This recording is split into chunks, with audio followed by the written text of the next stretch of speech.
Infant formulas come in powder, liquid concentrate, and ready-to-feed formulas. They are designed to be prepared by the parent or caregiver in small batches and fed to baby, usually with either a bottle or a cup or spoon. There are an overwhelming number of infant formulas on the market, and it can be difficult to determine which one is best to give your baby.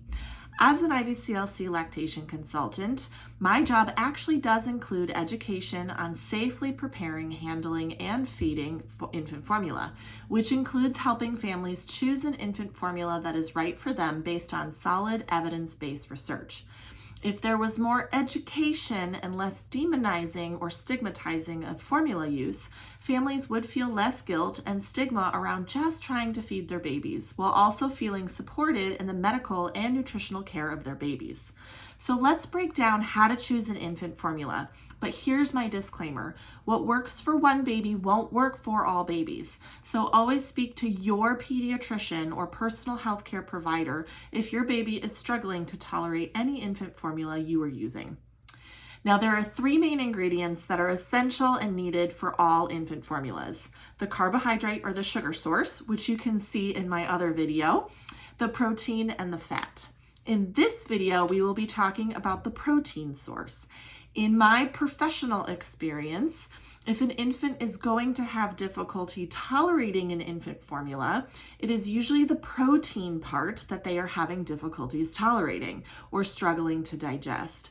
And changes to the formula based on the protein can make a drastic difference in baby's gut. So what is protein? Protein is the building block of all things. Excluding water and fat, the human body is made up of almost entirely protein. Protein is the main component of muscles, bones, organs, skin, and nails. For example, your muscles are composed of about 80% protein. There are at least 10,000 different proteins that make up and maintain different functions throughout your body.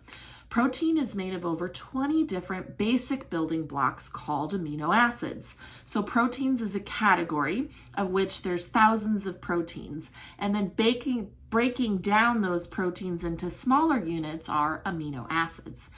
Because we don't store amino acids, our bodies make them in 2 different ways, either from scratch from our own cells from proteins, or by modifying other proteins from the foods that we consume. There are 9 amino acids that are essential to our bodies, also known as essential amino acids, which we can only get for our bodies from the food that we eat. The body breaks down consumed protein into these amino acids and absorbs it for use. It is used to build muscles and organs, to make hormones and antibodies, to be stored as fat for energy, and to also be burned as energy for our bodies. Human milk is made up of protein from the foods we consume and is designed for feeding human babies. When you eat your food, protein and nutrients go from your mouth to your stomach, where they are broken down and passed to your intestines. These nutrients are absorbed in your intestines to your bloodstream, where it goes back to your breast to the little sac-like cells called alveoli at the back of the breast. The alveoli pull nutrients, including protein, from your blood, as well as water from your blood, and milk is made. The milk then goes to your baby's mouth. Their stomach then breaks it down, and it's absorbed in their intestines for their body to use. Babies' intestines have human protein receptors to accept and use the protein in human milk, which makes it easily digestible for baby. Protein levels in human breast milk are constantly changing based on the stage of lactation you're in, the frequency of nursing, and other biological factors for the mother making milk. Human milk protein concentration, how much protein is in each ounce, is not affected by maternal diet, but increases with maternal body weight for height and decreases in those producing higher amounts of milk. There are actually many types of proteins in human breast milk, but can generally be divided into 2 kinds of protein classes: whey and casein. These 2 kinds can further be subdivided by a remarkable array of multiple other kinds of proteins and peptides. So protein is like saying letters, numbers, or colors. It's a general category that can be further broken down into many different types of proteins. Of those two classes, whey and casein are two different classes of protein found in both breast milk and cow's milk, as well as in the milk of any other mammal. What are whey and casein? Well, have you ever heard the nursery rhyme about Little Miss Muffet who sat on her tuffet eating her curds and whey? The curds are the casein and the whey is the liquid. The ratio of curds to whey, as well as then adding additional ingredients, is how we make dairy products like cheese and butter. This is why their protein sources are routinely found in infant formulas. As we explore these two protein types, there's one key concept to keep in mind. Although both human and cow's milk contain whey and casein protein, the actual whey and casein proteins in each type of milk are significantly different. In human milk, the ratio between whey and casein is dynamic. It shifts through the course of lactation. In the very early days of milk production, breast milk will have more whey than casein, with a whey-casein ratio of 80% whey, 20% casein. After the first few weeks of life, the concentration of whey declines and casein increases until the proteins reach the concentration seen in mature breast milk, with roughly equal amounts of each protein type, about 60% whey and 40% casein. On the other hand, casein is the dominant protein in cow's milk, contributing roughly 80% of the protein, while they make up about 20% of whey. These differences in proportions relate to different developmental needs of human and cow newborns. Whey proteins are easier to digest as they are more watery in nature, and as a result provide a more rapid source of amino acids.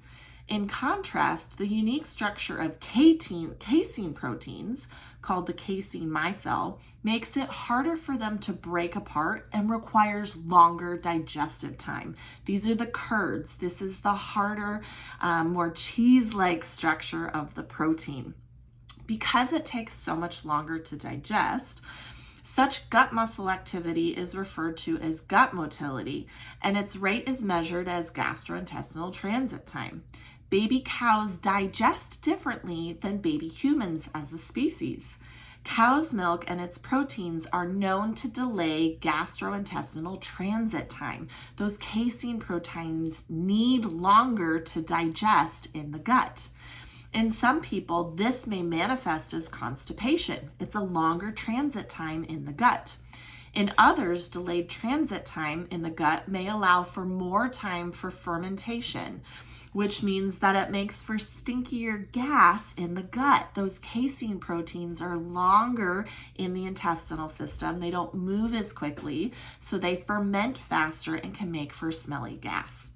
This is what results in the gassiness and constipation symptoms in babies when consuming milks other than human breast milk.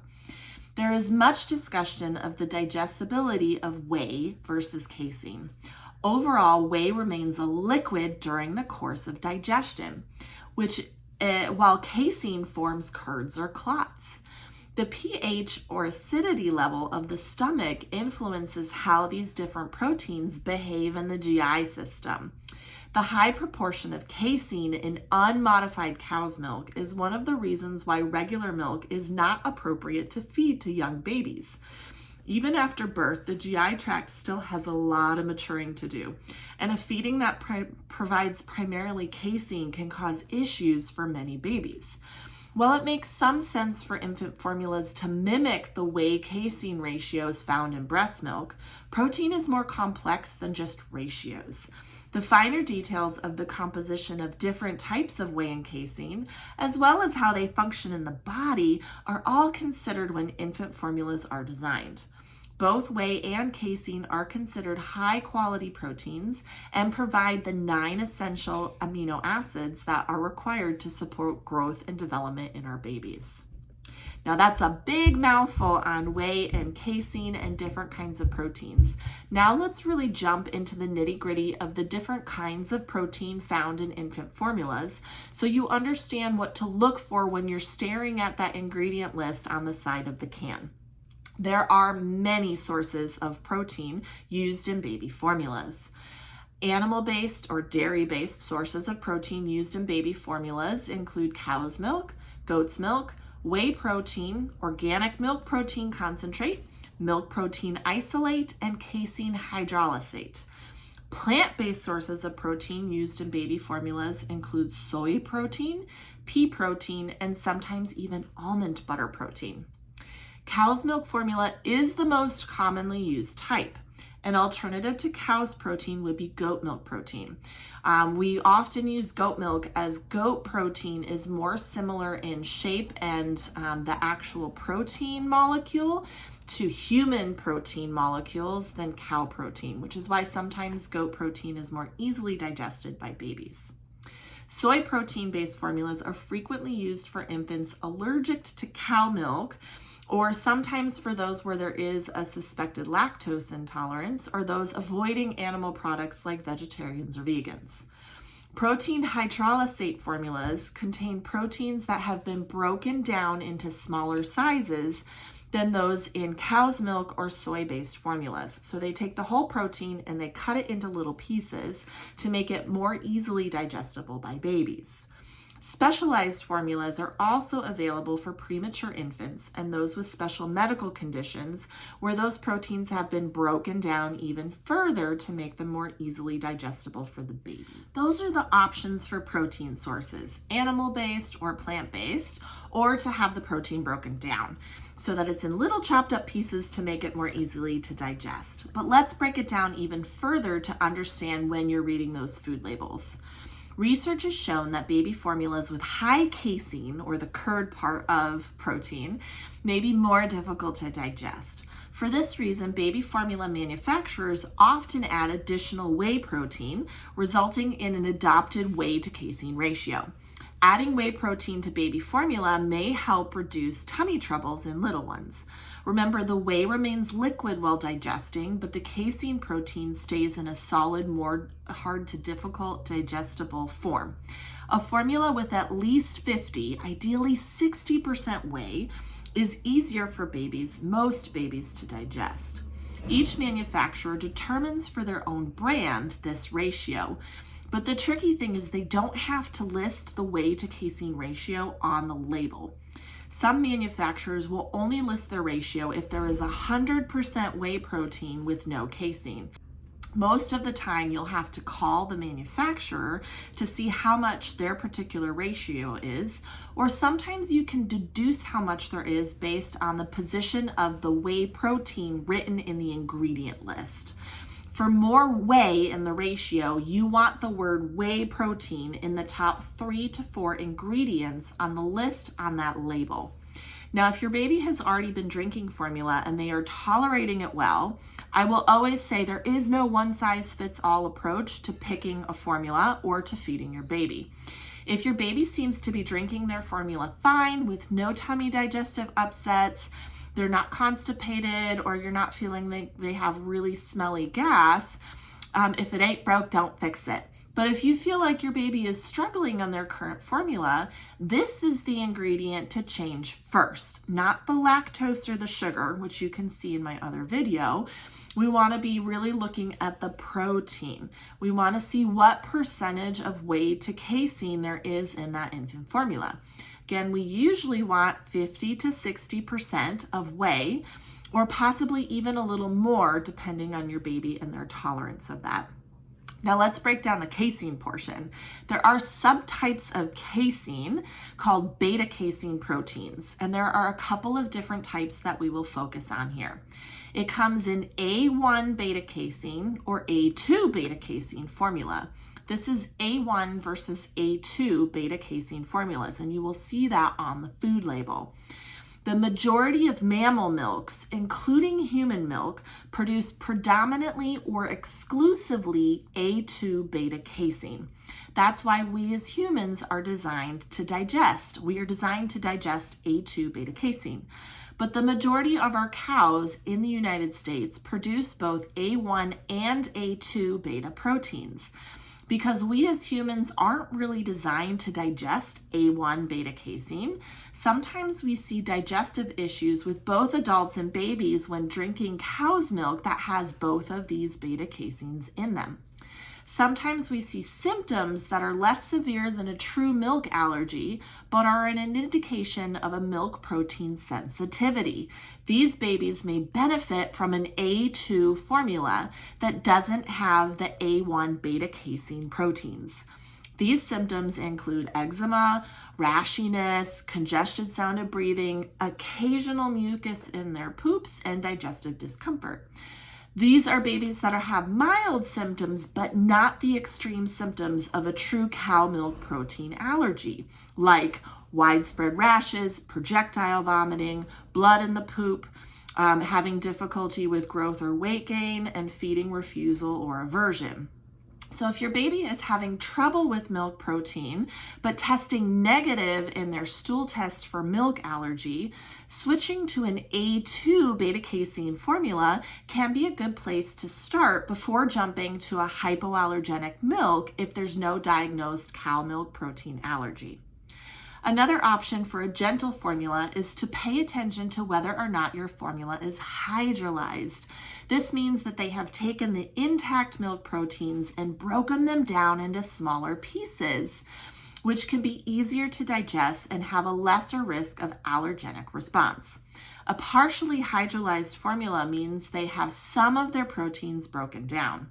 A hypoallergenic formula means that it has been extensively hydrolyzed, where above 90% of the proteins are significantly broken down into much smaller pieces. Some babies may need what we call an elemental or amino acid formula. That's where there is no detectable protein. Remember, proteins can be broken down into types of proteins, and those proteins can be broken down into amino acids. So an elemental formula or amino acid-based formula means there's no protein. It's been completely broken down. So babies won't have a reaction to the protein. Unfortunately, many pediatricians will jump to this type of formula when baby is reacting to other formulas instead of systematically working through the other formula options first. If you've watched my other video, one of the biggest concerns with the hydrolyzed or elemental formulas is the sugar source. They are most often using sugars other than lactose, which is the #1 sugar in breast milk, to mask the flavor of these formulas. Again, see that other video for more information. So here's my summary of what to look for when picking an infant formula based on the protein source. If your baby is having trouble with their formula, I suggest the following order to try to find a more digestible formula, unless there is obvious evidence of an allergy. #1, a formula with more whey protein in the ratio, at least 60%. #2, a formula with A2 protein, even better if it's an A2 with added whey. #3, if your baby is not digesting that well, a formula that's partially hydrolyzed. But remember, you're often sacrificing the lactose or the sugar once you start breaking the formula down. If your baby still isn't tolerating that, option #4 would be an extensively hydrolyzed formula, and #5 would be an elemental or amino acid formula.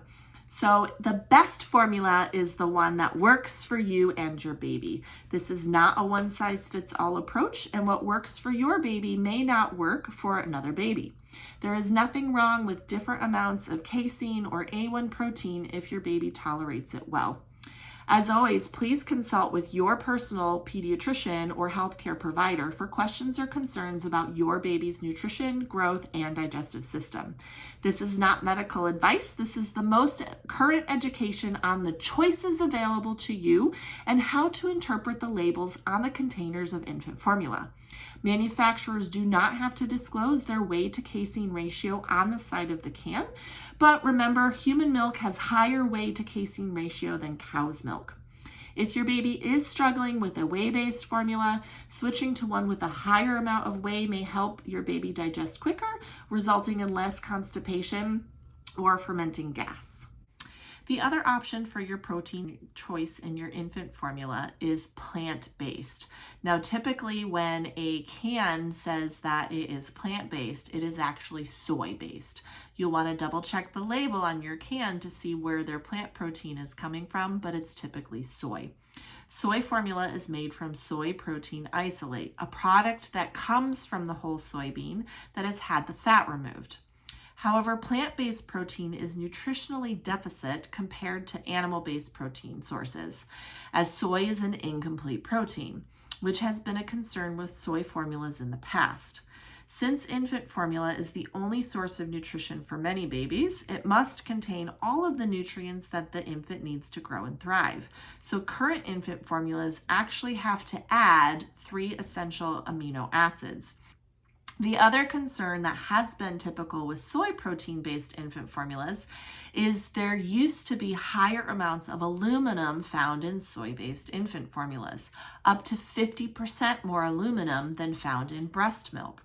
However, 95% of the ingested aluminum is not absorbed in the gut, and the kidneys excrete the absorbed 5%. So research has found that there is no differences in plasma aluminum levels in babies that were fed plant-based formulas. However, 2 potential issues remain when we're considering soy protein. One is the concern about possible hormonal effects on the reproductive system presumed due to isoflavonoids present in soy protein. To date, the data does not support this concern. The other problem to take in consideration is the use of transgenic soy in formulas. The U.S. Department of Agriculture records that up to 93% of soybean crops are transgenic. Due to these nutritional disadvantages, higher allergenicity and less tolerance can be seen from this. The European Academy of Allergy and Clinical Immunology, EAACI, and the European Society for Pediatric Gastroenterology, Hepatology, and Nutrition recommend not giving soy to infants with cow milk protein allergy during the first 6 months of life and to children who have experienced gastrointestinal symptoms. Rarely, a soy-based formula is necessary to treat a metabolic disease. In this case, formula is used as a clinical intervention, much like medicine is used. These are exceptional cases, and parents are encouraged to follow recommendations from their unique medical team. The safety of soy formula has been extensively examined. A 2018 review in Frontiers in Nutrition concluded, quote, "A global evaluation of the impact of modern soy formulas on human development seems to suggest that their use is not associated with relevant abnormalities," end quote. Eating plants in the form of fruits and vegetables is good for babies when they are developmentally ready for them, of course. However, there is no nutritional advantage to plant-based infant formulas. The health effects of soy proteins have been extensively studied in infants. Researchers have looked at sexual development and growth of infants fed soy formulas and found no clear negative effects. Crucially, soy formulas appear to be safe from a neurodevelopmental perspective. There are many studies that have shown that soy proteins will not impact the risk of developing epilepsy, attention deficit hyperactivity disorder, autism, or decrease in developmental status. Some families will turn to soy-based formulas because of suspected cow milk protein allergy. Soy proteins can cross-react with cow milk proteins. Therefore, soy is not an appropriate formula for infants with a cow milk protein allergy, although sometimes it can help for those with sensitivities. Although up to 1/2 of infants with a cow protein allergy who are fed a soy formula are also sensitive and allergic to soy protein. This is called cross-reactivity. A 2020 article that review article from Europe recommends avoiding soy formula for infants with true cow milk protein allergy who are under 6 months. So while many parents may be told to go from a cow protein-based infant formula to soy when dealing with a cow protein allergy, the baby may still have a reaction to the soy-based formula. If you yourself are vegan or vegetarian and choosing to go soy-based, again, the research says that those formulas are now nutritionally complete in order to be able to feed to your baby. Finally, we now have rice protein-based infant formulas. Rice is one of the least allergenic foods, reacting in less than 1% of allergic children. Typically, the rice formulas do not have lactose and no phytoestrogens. For this reason, hypoallergenic formula that uses hydrolyzed rice proteins have been developed. These formulas have now been in use for more than a decade in several westernized countries. Rice protein composition is naturally different from cow proteins. Although they are rich in essential amino acids, 3 of them are not in there, which are in breast milk. So these need to be added into the rice formulas. For this reason, to guarantee nutritional safety to infants allergic to cow milk protein or soy protein, partially hydrolyzed rice protein formulas are supplemented with multiple amino acids, as well as several key nutrients like iron and zinc. Although several studies have shown the hydrolyzed rice protein formulas to be nutritionally and allergenically safe, they are still typically recommended as a secondary choice over your elemental or amino acid formulas.